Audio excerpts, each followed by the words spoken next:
جو امیر تنظیم ہے اس وقت شجاع الدین شیخ صاحب حافظہ اللہ تعالی، میں ان سے ریکویسٹ کروں گا کہ آپ نے جو مجھے مشورہ دیا وَجَادِلْهُمْ بِالَّتِي هِيَ أَحْسَنُ، تو یہی مجادلہ حسن طریقے سے کرتے ہوئے آپ نے اپنے فرقہ دیوبندیہ جس سے اس جماعت نے جنم لیا ان کی اصلاح کی کوشش کریں گے اپنے انداز میں. مواد میں آپ کو دے دیتا ہوں، آپ نے ان کو آسان طریقے سے بتانا ہے کہ یہ عقائد قرآن و سنت کے بالکل منافی ہیں.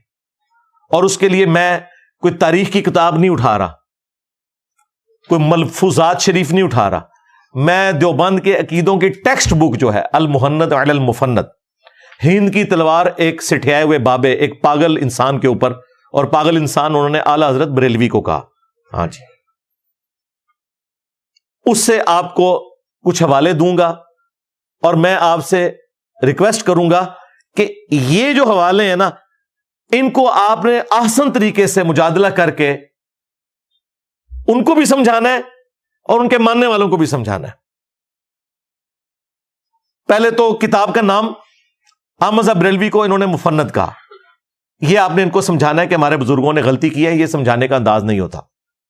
دوسرا، انہوں نے اس میں لکھا کہ احمد بریلوی اور ان کی پوری جماعت ایک شیطانی لشکر ہے جو ہم پہ حملہ آور ہوا ہے، جیسا کہ انبیاء کرام پر شیاطین حملہ آور ہوتے تھے، علماء دیوبند رضی اللہ عنہم پر یہ حملہ آور ہوئے ہیں. 14ویں صدی کے مولویوں رضی اللہ عنہم. تو شیطان کا مطلب یہ ہے کہ کافر کہہ دیا نا، شیطان انبیاء پہ مسلمان شیاطین حملہ آور ہوتے تھے، کافر ہوتے تھے. اچھا، تیسرا اس میں انہوں نے کہا کہ محمد بن عبد الوہاب صاحب کی پوری جماعت جو ہے یہ وہابی فرقہ اہل حدیث یہ خوارج کی ایک جماعت ہے، ان کو خارجی کہا. یہ آپ نے آسان طریقے سے انہیں سمجھانا ہے. چوتھی بات، اس کتاب کے اوپر آپ کے حکیم الامت اشرف علی تھانوی صاحب اور ڈاکٹر اسرار صاحب کے حکیم الامت اشرف علی تھانوی صاحب کے سگنیچر ہوئے ہیں، اور 30 علماء کے مزید سگنیچر ہیں، جس میں آپ کی جماعت کے بزرگان دین یوسف لدھیانوی صاحب بھی اور یہ لوگ بھی شامل ہیں. سارے بعد والے بھی اس میں اپنے سگنیچر وقت کے ساتھ ایڈ کر کے نا اس کو یعنی انڈورس کرتے رہتے ہیں. تو آپ نے یہ بتانا ہے کہ اشرف تھانوی صاحب نے اس طرح کی کتاب کو انڈورس کیوں کیا. ٹھیک ہے جی، 4 باتیں ہوں گی. 5ویں بات، اس میں عقیدہ انہوں نے لکھا ہے کہ ہم بزرگوں کی قبروں اور سینوں سے فیض لینے کے قائل ہیں. ہم بزرگوں کی قبروں اور سینوں سے فیض لینے کے قائل ہیں، اس طریقے پہ نہیں جو عوام میں رائج ہے، اس طریقے پہ جو خواص میں ہے. اب وہ خواص میں کون سا ہے وہ آپ نے ہمیں بتانا ہے. انہوں نے تو آپ کو نہیں بتانا، ہم بتا دیتے ہیں کہ کیا ہے خواص کے اندر. بتا دیں کس طریقے سے بتائیں؟ قبروں سے جی انہوں نے بتایا ہوا ہے. اشرف تھانوی صاحب نے خود اس کی شرح میں کتاب لکھ دی ہے روایت ثلاثہ. اس میں انہوں نے لکھا ہے کہ قاسم نانوتوی صاحب مرنے کے 6 سال کے بعد خواب میں نہیں بیداری میں اپنی قبر سے نکلے، دیوبند کے 2 مولویوں کی صلح کرا کے دوبارہ قبر میں واپس چلے گئے. اور جس مولوی کے پاس آئے تھے سخت سردیوں کے اندر بھی لحاف کے اندر اس کا پسینہ چھوٹ گیا. ظاہر ہے مردہ نکل کے آ جائے تو ظاہر ہے بڑے بڑے بزرگان دین کا پسینہ نکل جائے گا. تو یہ قبر سے جائز طریقے سے یوں فیض ملتا ہے. ہاں بریلوی کریں تو علماء سو تو اڈے کرن پھر سو نہیں ہوئے گا. اور میں دسنا تو پھر سو کر دینے. اور سینوں سے فیض وہ بھی انہوں نے بتایا. ہاں اسی روایت ثلاثہ میں لکھا ہے کہ مدرسہ دیوبند کے جو بانی تھے قاسم نانوتوی، ان کو رشید احمد گنگوئی نے عوامی اجتماع کے اندر اپنے ساتھ چرپائی پہ لٹایا عاشق صادق کی طرح، یہ اس میں لکھا ہوا. اور پھر ان کے یہ سینے کے بٹن کھول کے سینے پہ ہاتھ پھیرا. جو آپ سمجھ رہے ہیں وہی کچھ ہو رہا تھا. ہاں کیونکہ قاسم نانوتوی صاحب نے یہی سمجھا. ان کا میاں لوگ کیا کہیں گے، یعنی آپ یہ جو حرکتیں کر رہے ہیں لوگ کیا سوچیں گے، آپ یہ کیا کر رہے ہیں. یہ مفتی عبدالعزیز کی ویڈیو تو ابھی نکلی ہے نا، اور باقی لوگوں کی، یہ پرانوں کی میں بتا رہا ہوں. اس زمانے میں کیمرہ ہوتا تو ویڈیو بھی آپ کو دکھا دیتا. ہاں ظاہر ہے یہ جلسوں کی ویڈیوز بناتے ہیں نا، تو یہ پبلکلی ہوا ہے، کمرے میں نہیں ہوا. اور دیکھیں نقل کون کر رہا ہے؟ اشرف تھانوی صاحب اپنی منجی ٹھوک گئے. اور کتاب کا نام ہے حقائق اولیاء ارواح ثلاثہ، اولیاء اللہ کی یہ کرامات اور حقائقیں لکھ رہے ہیں. تو کہہ رہے ہیں میاں لوگ کیا کہیں گے. تو آگے سے گنگوئی صاحب کو پھر بھی حیا نہیں ہے، انہوں نے کہا بھائی کہنے دو لوگوں کو، ہاں جو بھی کہیں، ہم نے ایسے ہی کرتے رہنا. اور اس کی اگلی قسم بھی ہے، ہاں، تذکرۃ الرشید. رشید احمد گنگوئی صاحب کے حالات و واقعات جمع کیے ہیں ان کے خلیفہ نے. اس میں وہ لکھتے ہیں کہ رشید احمد گنگوئی صاحب کہتے ہیں کہ ایک رات میں نے خواب میں دیکھا کہ قاسم میاں، وہی قاسم نوتوی صاحب جن کو انہوں نے بستر پہ لٹایا تھا نا اپنے ساتھ، اور وہ چیخیں مار رہے تھے، میاں میاں کر رہے تھے، وہ خواب میں بھی ان کا پیچھا نہیں چھوڑتے تھے. ظاہر ہے آپ دن کو جو کچھ سوچیں گے وہی کچھ خواب میں آئے گا. وہ کہتے ہیں میں نے دیکھا قاسم میاں دلہن کی شکل میں میرے خواب میں آئے ہیں. اور پھر آگے بھی جو ہے نا، ہاں وہ بھی انہوں نے اس میں ذکر کیا ہے، ہاں وہ ہم کیمرے میں دکھا دیں گے. اور پھر اس کی تعبیر انہوں نے کی کہ اس سے مراد یہ کہ وہ میرے شاگردوں کو آگے لے کے چلیں گے، یعنی یہ روحانیت کے لیے. یہ نہیں انہوں نے کہا کہ میں نے اپنی دلہن کو قاسم کی شکل میں دیکھا، نہیں، وہ کہتے ہیں قاسم نوتوی دلہن کی شکل میں میرے خواب میں آئی اور پھر وہ نفع بھی ہمیں ایک دوسرے سے پہنچا. یہ سارا کچھ لکھا ہوا ہے اس میں. تو میں نے کہا اگر کسی کو یہ نہ پتا چلے کہ بزرگوں کی قبروں اور سینوں سے فیض کیا ہے تو میں خود ہی آپ کو اس کی تشریح کر دوں. ابھی قرآن و سنت کی روشنی میں اس کا پوسٹ مارٹم چھوڑ رہا ہوں، جو میں نے کہا میں چھوڑ دوں گا، وہ میں قرآن و سنت کی روشنی میں جو پوسٹ مارٹم ہے وہ چھوڑ رہا ہوں. فی الوقت یہ کہیں سے بھاگے نہ، میں آپ کو وہ ساتھ بتا رہا ہوں.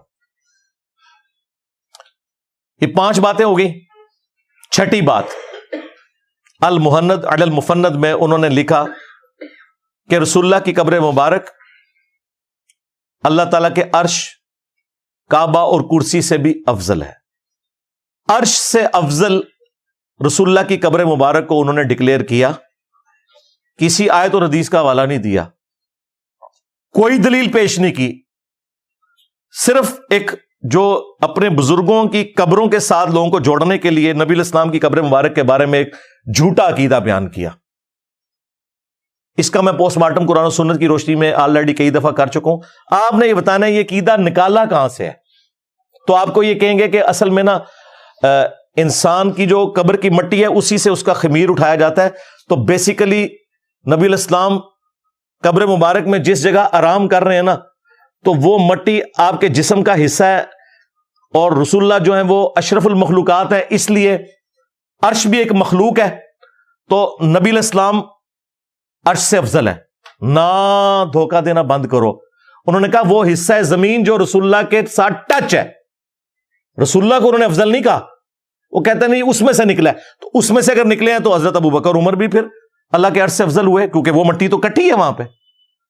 اور آخری بات، نبی علیہ السلام کی قبر مبارک کا کوئی حصہ آپ سے ٹچ ہی نہیں کیے ہوئے، کیونکہ مسلم شریف میں حدیث ہے کہ نبی علیہ السلام کو دفنانے سے پہلے قبر مبارک میں سرخ رنگ کی ایک چادر بچھائی گئی تھی تاکہ وہ مٹی نبی علیہ السلام کے جسم میں عطر کو ٹچ ہی نہ کرے. بیسیکلی شیطان انہیں پٹی پڑھاتا ہے. انہوں نے الرحمن علی العرش استوى، رحمان اپنے عرش پر مستوی ہوا جیسا کہ اس کی شان کے لائق ہے. ہم نہ جہمیہ ہیں نہ مجسمہ ہیں، جیسا کہ اس کی شان کے لائق ہے. وہ ہماری رگے جان کے بھی قریب ہے جیسا کہ اس کی شان کے لائق ہے. تو اس کے ایکویلنٹ انہوں نے قبر رسول کو کھڑا کیا. یہ پیچھے ریزن تھی، نبی علیہ السلام کی بات نہیں ہو رہی. 6 چیزیں ہوگی. اور 7واں بھی عقیدہ انہوں نے لکھا کہ نبی علیہ السلام کی قبر مبارک میں زندگی کو ہم دنیا کی سی مانتے ہیں.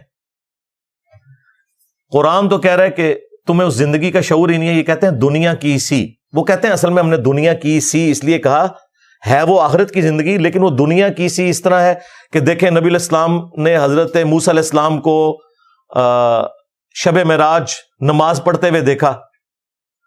اسی طریقے سے صحیح مسلم میں ہی آتا ہے کہ نبی علیہ السلام نے شب معراج بیت المقدس میں انبیاء کی امامت کروائی. تو باقی انبیاء بھی قبروں سے نکل کے آئے تھے. یہ سب کچھ برزخی معاملہ ہے. وہ کہتے ہیں چونکہ یہ ایک دنیاوی کی طرح نظر آتا ہے اس لیے ہم کہتے ہیں دنیا کی سی. یہ اس کی تعویل کرتے ہیں. یہ بالکل جھوٹ بول رہے ہیں، یہ حقیقتاً دنیا کی سی مانتے ہیں. کیوں؟ شیخ زکریہ کاندلوی نے فضائل حج اور فضائل درود میں تبلیغی جماعت کا جو نصاب لکھا ہے، اور الیاس قادری نے بریلویوں کے فیضان سنت میں یہ واقعہ لکھا ہوا ہے. اور مفتی تقی عثمانی صاحب پلانٹ ارتھ پہ سب سے بڑے مفتی اعظم دیوبند کے، انہوں نے درس حدیث میں یہ واقعہ سنایا ہے. تو مورخین نے لکھا ہے کہ جو ہی یہ شعر پڑھے تو روضہ اقدس میں سے نبی کریم سرور دو عالم صلی اللہ علیہ وسلم کا دست مبارک ظاہر ہوا، اور ہزاروں انسانوں نے یہ نظارہ کیا کہ دست مبارک ظاہر ہوا. احمد کبیر رفاعی رحمۃ اللہ نے دست مبارک کو بوسہ دیا اور دست مبارک پھر واپس کرے. اتنا عظیم الشان واقعہ ان کے ساتھ پیش آیا، اور یہ مورخین نے متعدد تاریخوں میں لکھا ہے، اور لکھا ہے کہ ہزارہ افراد کی موجودگی میں یہ واقعہ پیش آیا. اندازہ کرو اے درس حدیث ہو رہا ہے کہ نبی الاسلام کی وفات کے 550 سال کے بعد 555 ہجری میں شیخ احمد رفاعی صاحب جب قبر رسول پہ حاضر ہوئے، انہوں نے نعت اشعار کہے تو نبی الاسلام نے قبر اطہر سے اپنا ہاتھ مبارک نکالا، خواب میں نہیں بیداری میں، اور کہتے ہیں 90,000 لوگوں نے اس منظر کو دیکھا، اور ان منظر دیکھنے والوں میں شیخ عبد القادر جیلانی کا نام بھی ذکر کیا جاتا ہے، اور شیخ احمد رفاعی نے چوما. اچھا، عبد القادر جیلانی نے نہیں چوما، کڈی بڑی بدبختی ہے. عبد القادر جیلانی کا خلیفہ ہے احمد رفاعی، وہ چوم رہا ہے، عبد القادر جیلانی نہیں چوم رہے. اور جھوٹ ہے بھائی، عبد القادر جیلانی رحمۃ اللہ علیہ پہ جھوٹ باندھا ہے انہوں نے. تو یہ واقعی حقیقتاً دنیاوی مانتے ہیں، یہ خواب کا واقعہ نہیں لکھا، انہوں نے لکھا 90,000 لوگوں نے یہ منظر دیکھا ہے. جھوٹ بول رہے ہو. صحیح بخاری میں ہے، حضرت عمر کہتے ہیں انا کننا نتوسل الیک بنبینا صلی اللہ علیہ وآلہ وسلم، اے اللہ جب تک تیرے نبی ہم میں موجود تھے ہم ان کے ذریعے تیری طرف توسل اختیار کرتے تھے، اب ہم تیرے نبی کے چچا کو لائے ہیں، ان کی دعا کی برکت سے بارش نازل فرما، تو بارش نازل ہو جاتی تھی. یہ انہوں نے خود سے عقائد بنا لیے میں، ان کا دین سے کوئی تعلق نہیں. یہ دنیاوی زندگی قبر کے اندر رسول اللہ کی یا دنیا کی سی، یہ بھاگ سکتے تھے، میں نے بھاگنے کا راستہ بند کر دیا کہ یہ واقعی دنیا کی سی مانتے ہیں. آخرت کی زندگی تو ہم بھی مانتے ہیں، جسم اطہر کو سلامت ہم بھی مانتے ہیں. سرکار یہ وہ 3 عقیدے ہیں جو پچھلے 8-10 سالوں میں بار بار مختلف ویڈیوز میں بیان کر رہا ہوں، لیکن کوئی اس کا علمی جواب نہیں دے رہا. انہیں پتہ ہے اس کا جواب نہیں، اگر جواب دیا تو لوگ کہیں گے یار یہی گل تو بریلوی بھی کر دینے. وہ جو فرینچائز ہیں 2 علیحدہ کھولی ہوئی وہ ختم ہو جائیں گی. ابھی اور باتیں بھی ہیں. تھانوی رسول اللہ نہیں جی وہ خواب میں تھا، نہ سرکار اس میں لکھا ہوا ہے، میں بیداری میں بھی پڑھ رہا ہوں. نہیں وہ دیکھیں وہ بیچارہ کہہ رہا نا میں بے اختیار ہوں. ہم نے کہا ہم بابی کو تو کہہ نہیں رہے، بابے کو کہہ رہے ہیں. بابے کو جب اس نے خط لکھا تو بابے نے کہا اس میں تسلی تھی، تیرا پیر اشلی تھانوی متبع سنت ہے، اس لیے تو نے اپنے پیر کے نام کا کلمہ پڑھا ہے. تو کیا ابو بکر عمر عثمان و علی کے بیعت کرنے والے صحابہ کرام یا تابعین ان کے ناموں کا کلمہ پڑھتے تھے؟ تو تھانوی رسول اللہ، اور اس میں ہے اللہم صلی علی نبینا اشرف علی. ہاں جی یہ بھی لکھا ہوا ہے. اس کا جواب بھی وجادلہم باللتی ہی احسن کے تحت آپ نے دینا ہے. اور آخری والا بھی، اشرف تھانوی صاحب نے کسی کم سن لڑکی سے شادی کرنی تھی تو اپنے مرید کے ذریعے ایک جھوٹا خواب، ظاہر میں تو اسے جھوٹا خواب شیطانی خواب ہی سمجھتا ہوں، گھڑوایا. اور دیکھیں بیوقوف کتنے اپنے رسالوں میں چھاپتے رہے، عالم داد رسالے میں یہ تھانوی رسول اللہ بھی خود چھاپا ہے. یہ نہ سمجھے کہ میں نے کو گن پوائنٹ پہ کہ میں تھوڑی بےزتی کرنی ہے تو تسی چھاپو. بھائی میں نے تو والد صاحب کی بھی پیدائش سے پہلے کا یہ رسالہ چھپتا ہے، 100 سال ہو چکے ہیں. تو اس رسالے میں انہوں نے ایک تو یہ واقعہ لکھا، اور ایک اور رسالے میں عالم داد میں انہوں نے لکھا کہ ایک مرید نے خواب دیکھا ہے کہ حضرت عائشہ جو ہیں سلام اللہ علیہا وہ تھانوی صاحب کے گھر آئی ہیں. تو تھانوی صاحب پتہ کیا کہتے ہیں، اس کی تعبیر میں نے یہ کی کہ کوئی کم سن لڑکی میرے ہاتھ لگے گی. دیکھ رہا ماں کو ہے، اور پھر وہ اس کی تعویل کرتے ہیں کہ چونکہ نبی علیہ السلام کی جب شادی ہوئی تھی سیدہ عائشہ کے ساتھ تو وہ کم عمر تھیں، تو حضرت عائشہ کا میرے گھر آنا اس کا مطلب یہ ہے کہ میرے عقد میں بھی کوئی کم سن لڑکی آئے گی. یہ یعنی یہ جو آج کے صرف مفتی نہیں ہے جو مطلب مریدنیوں سے یا شاگردنیوں سے شادیاں کرتے ہیں، پرانے بھی یہی کچھ سمجھے.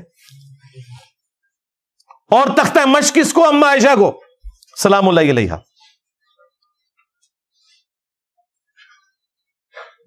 اور باتیں ہمیں کرتے ہیں. کیا یہ گستاخی نہیں ہے؟ یہ شیطانی خواب نہیں ہے، جھوٹا خواب؟ دیکھ رہے ماں کو، النبی اولا بالمؤمنین من انفسہم وازواجہ امہاتہم، نبی مومنین کی جانوں سے بڑھ کر ان پر حق رکھتے ہیں، نبی کی بیویاں امت کی مائیں ہیں. اور کام اپنے سیدھے کر رہے ہو، تو دیکھو پھر اللہ نے کتنی بڑی بلا تمہارے اوپر چھوڑ دی ہے. ہاں میرے نبی عیسیٰ ہے ہی کوئی نہیں، تیرے بابے تھے شے ہی کوئی نہیں. صلو علی محمد وآل محمد، اللہم صلی علی محمد وعلی آل محمد واصحاب محمد وازواج محمد وامت محمد اجمعین الی یوم الدین، آمین.